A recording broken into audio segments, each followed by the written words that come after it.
Hi, we're back on Global TV Talk Show, and our very special guest today is in Chicago, Dianne Devitt. Welcome again.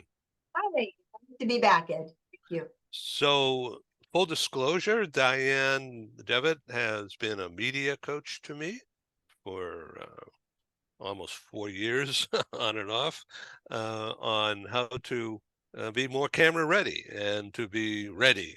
And so I'm sharing all that information with our guests going forward.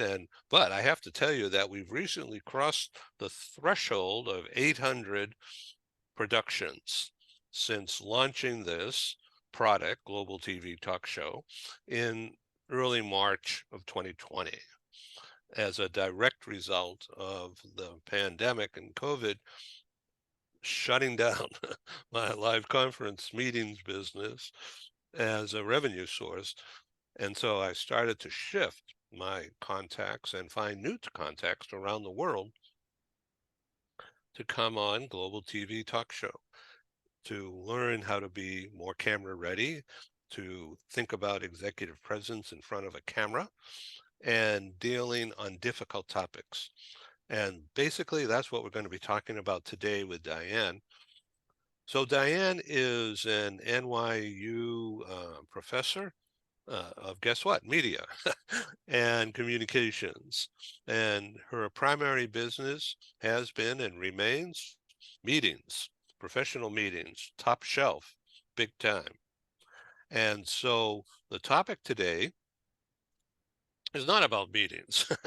We're going to do that another time. The topic today is a life-changing personal experience that Dianne has survived. Dianne Devitt. This is all about traveling alone and how at one moment you never think about it because you just do it. It's business and you get on a plane and you go. And you got your bags packed, you've done it 100 times or more, and nothing's ever happened until the last time. So Until the that last was time. in October, a day that will live in infamy for you. Why don't you tell our audience about that?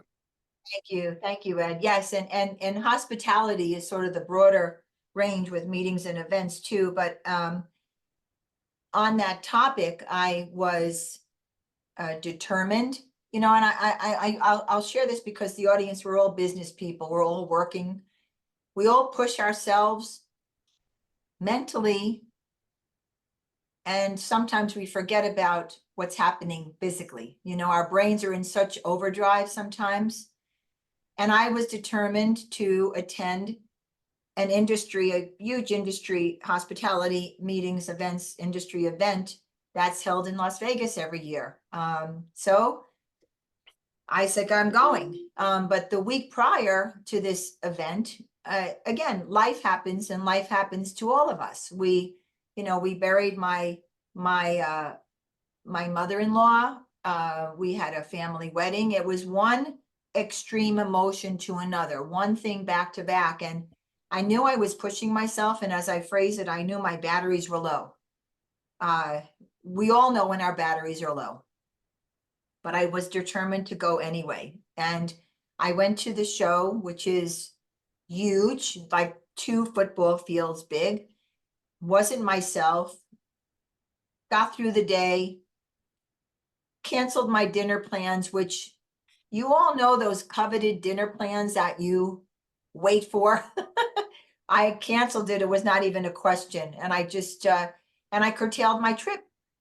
And so when I got to the airport the next day, checked in, got to the gate, this was October 19th. You're right. Very routine check-in, roller bag in hand. I said, let me get a sandwich because I hadn't eaten too much in the past day. And all I did, Ed, is the last words I remember is, turkey on white bread. I wanted something plain as can be. And then I blacked out. And that, not remembering that is daunting to anyone. It's like that moment you fall asleep and you don't remember. Of course, you don't remember until you're dreaming, but that's what it feels like. And I So woke you up, were standing there at a checkout, I and was all of a standing, or sudden I you was you standing fell at down? yeah, I was standing at a sandwich bar, a sandwich bar that, like, a sandwich stand right near not right near the gate, just to grab a sandwich before I boarded, ordered the sandwich, and then the next thing you knew, I felt a jolt. I woke up and I was in an ambulance. I said, "Where am I?" They said, "You passed out at the airport." Uh, and I was, oxygen and all the bells and whistles that go around. And that began my journey of 4 days in trauma and over 2.5 weeks in the hospital in the acute rehab area. Well, that is frightening for me to hear, Yeah. and I just can't even fathom the experience of standing in a busy airport and ordering food, and then the next thing you know, you're in an ambulance with an oxygen mask on, and then l- restricted to be in basically intensive care Well, for a yeah, you don't period of really have, time. yeah, you don't have a choice. I mean, I was in trauma and, I had not been familiar with this, but when you're in trauma, you're literally located right adjacent to the nurse's station, and people are in the room every 5 minutes, pretty much to see if you're breathing and that you're still alive when I look back on it. The care that I got at this hospital in Las Vegas and Sunrise, I don't mind mentioning them, they were extraordinary, but you know, that after 4 days, they said, oh, because I hadn't, in the 4 days, which I don't remember, I didn't sleep. Excuse me, I didn't eat and I didn't speak. Now, while this was going on, and this is, I think, what we want to talk about more and more with the people listening to this, is I had always had my routine with my partner, with my husband, Mike. Get to the airport, text me, get on the plane, text me, that kind of thing, to keep track of Yeah, where I was and all of that. And all I remember vaguely is that, when I got to the hospital, having a moment of clarity, is I just texted him SOS Sunrise Medical Hospital. And in my mind, I thought that was enough to let him, signal him to contact the hospital. And in his mind, he says, "Oh, because who would think about what actually happened? I'll hear from her later." He tried to call me. I didn't get the call because he thought I fainted and I'd be home the next day, because he called the airline and the airline had rebooked me the following day. So that's why he was, "Oh, okay, I'll call her and I'll call her and get."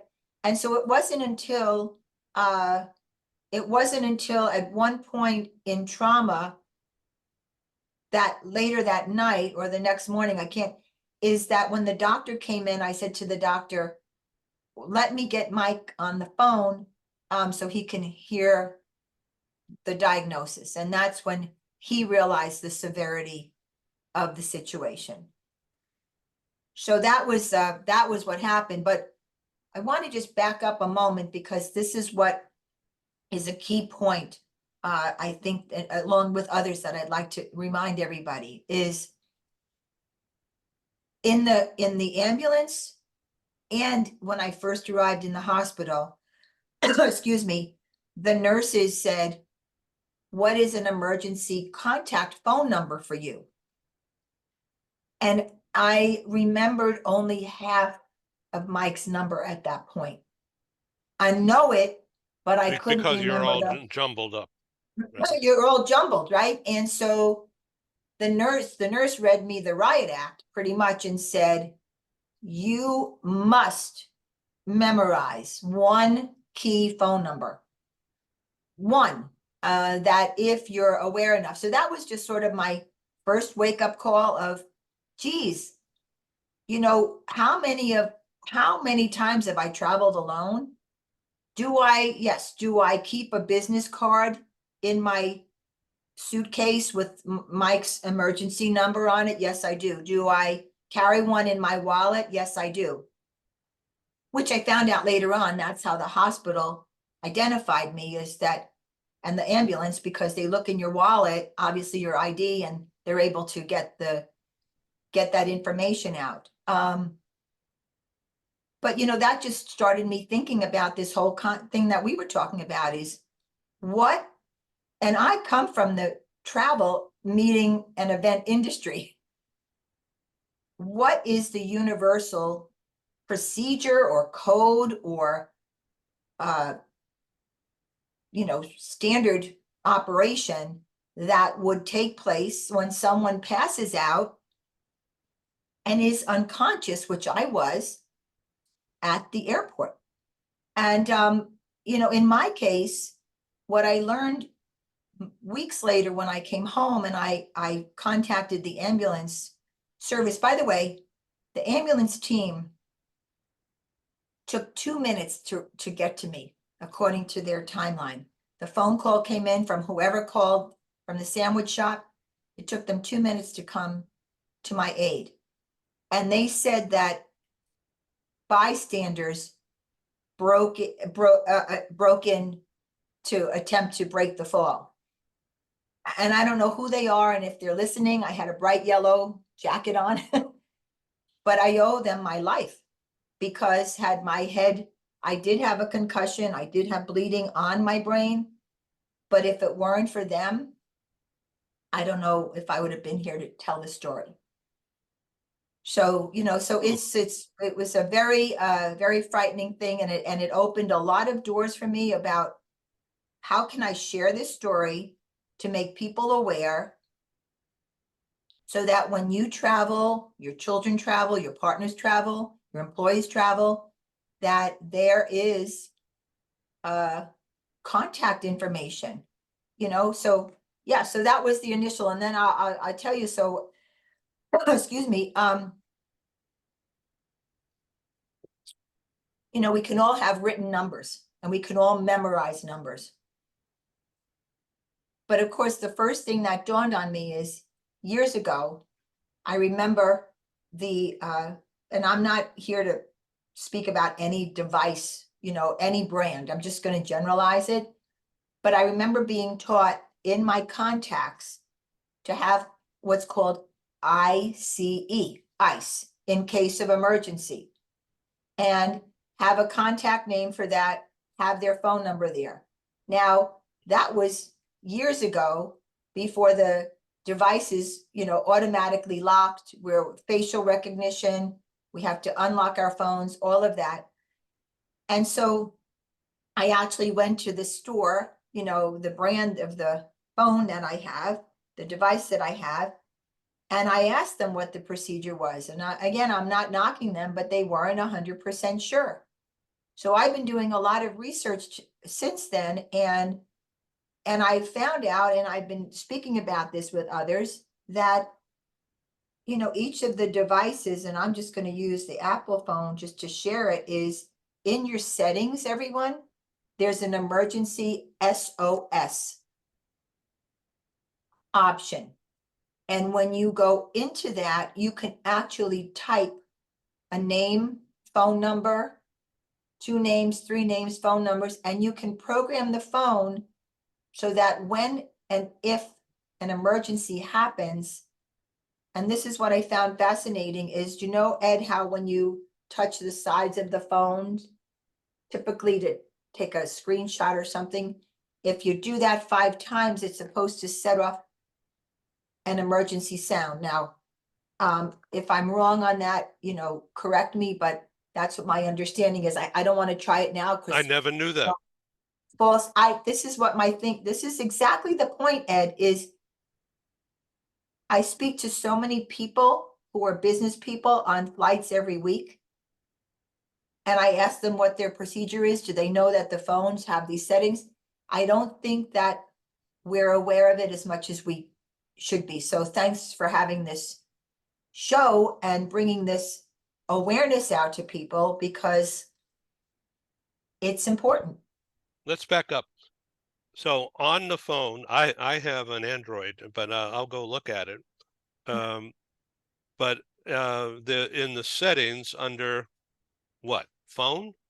And there's an ICE in case of I'm not, emergency. again, I'm not 100% sure with all the different kinds of devices, but there, under settings, there should be emergency contact or something in case of emergency. And you just basically go into that and then the other thing too is that, and I can speak about this on Apple, is when you attempt to shut the phone down, you actually see emergency contact. So that's one way universally for people to bypass having to open the phone and look into any kind of contact name. Now, a friend of mine whose husband is not well, she actually on her home screen image is an emergency number.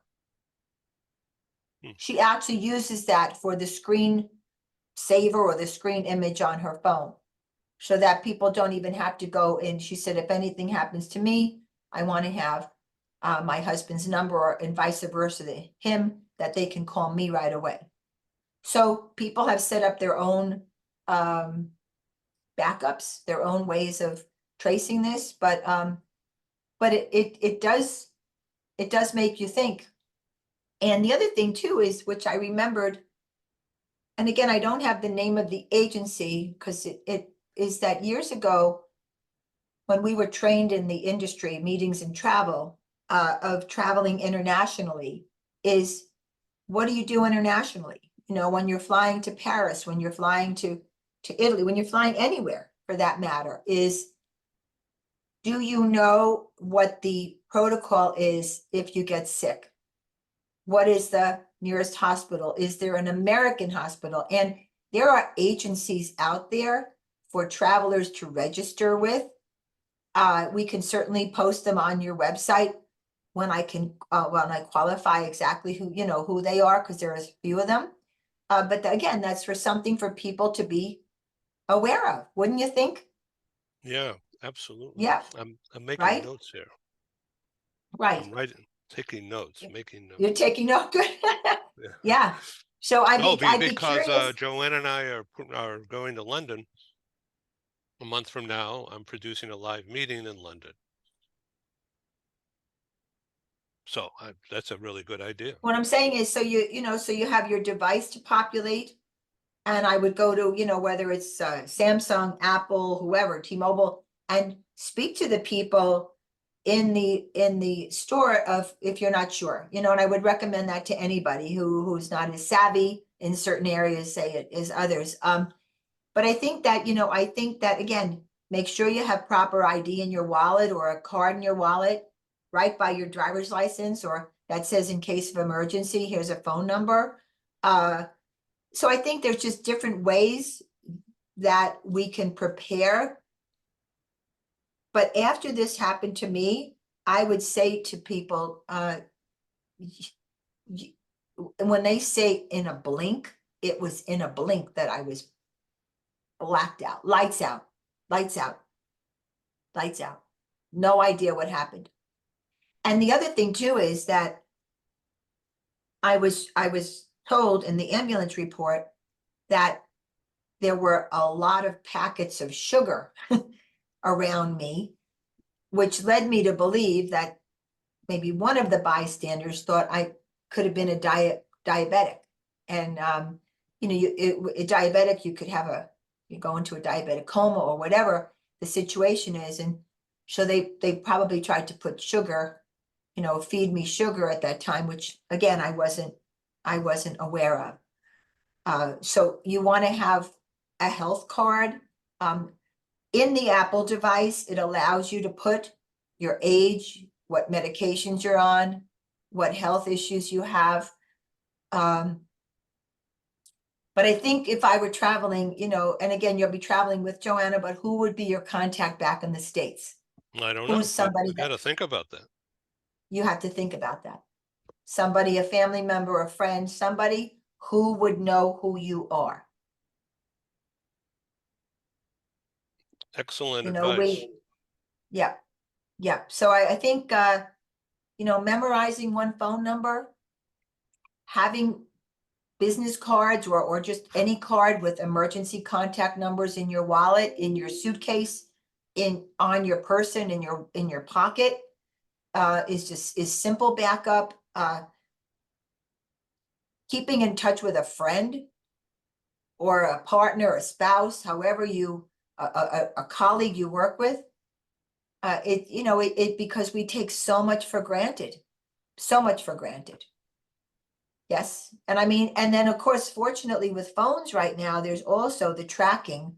If you can give someone a tracking and they don't hear from you, that they can at least figure out where your phone is and then trace it to there. Hmm. But yes, so it's and then also, and this reminded me of going back to 9/11, is when I did come into consciousness and text Mike, SOS, sunrise.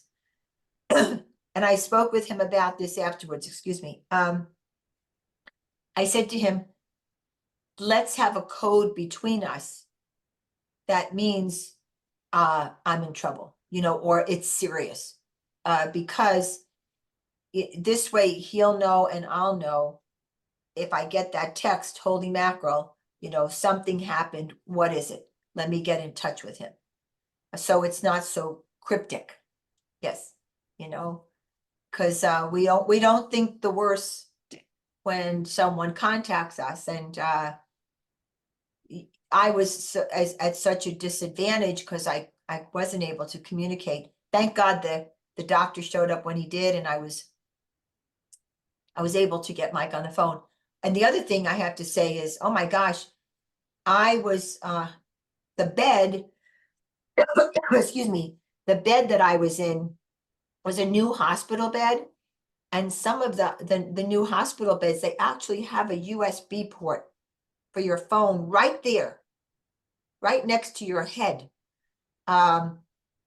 which is wonderful because then your phone is charged, your device is charged only to get in touch with people. I mean, I really wasn't talking to anyone, but when I wanted access, at least that was there too. So yeah, I mean, a lot of things to think about. Okay, so let's back up a little bit. This is almost like uh, de I'd say depressing, but it's also like, whoa, we've got to think about this stuff because I'm betting that not everybody knows what this is, not even being aware. Of course, you buy a ticket on an airplane that says emergency contact down there. Um, And whoever, now you know the I don't. reason. And now and that's very important to put someone and make sure you fill that out. Now, did you have extra insurance? Did you buy travel insurance? You, you know, when you buy I the did not, plane ticket. I mean, I fortunately with my insurance coverage, I was taken care of, which again is the first thing, the hospitals, they want to know your name. You're not in a position to answer questions. So they found my insurance cards in my wallet and they were processing that, while I was in trauma, sorting through things. And so it's important to keep your cards or copies of your cards visible as well, for people. And that's, it's just an important thing. It's like, where are they? Is your wallet organized, or that your cards are organized, that when people go through your personal things, that they can find what they're looking for. So that's that's also something that dawned on me too, is and so you have to rethink yourself when you have a concussion, which I'm sure some people listening to this would have experienced. One of the doctors said to me, now you know what sports players go through. The fact that they could go through what I went through and get up and play a sport is pretty impressive, but that's what they go through, a concussion. And I was very fortunate again, and I attribute it to not having complete, not breaking my fall, is that you don't want bleeding in your brain. You want I mean, if you're going to have it bleeding on your brain, it doesn't go inside your brain, so it's a different type of healing. Okay, so let's back up now. You were running at work, doing a lot of things under stress for sure, for whatever the reason. And we are all getting older for sure. And although current health is, as far as I know, excellent, um, there's a lot of people my age who are not in that condition. And so certainly I can say I'm lucky and all that. But this is alarming because I'm ramping up extensive travel this year, getting back into the post-COVID uh, economic boom that's going on for people in certain businesses, and trying to take advantage of it, sort of Well, yes, and a the other thing last I'm just hurrah thinking, kind of a thing. the last, exactly, but also remember your luggage, you have a bag tag, you have a place on your luggage, or you have a bag tag that you put your identification, your phone number in. You put another card behind that in case of emergency, in case, if you look at some of them, I mean, these are things that most of us ignore. Most of us, excuse me, we ignore that, but now you know the value of it. So it's really interesting. We just came back from a New York trip where I produced a live meeting that went very well. And on the trip back, uh, the luggage tag got knocked off. So I had no Oh, lug. Yeah. My when I put the business card in, right? And so nobody knew whose bag it was, but it was written on the tag, on the transfer tag, the airline number and all that.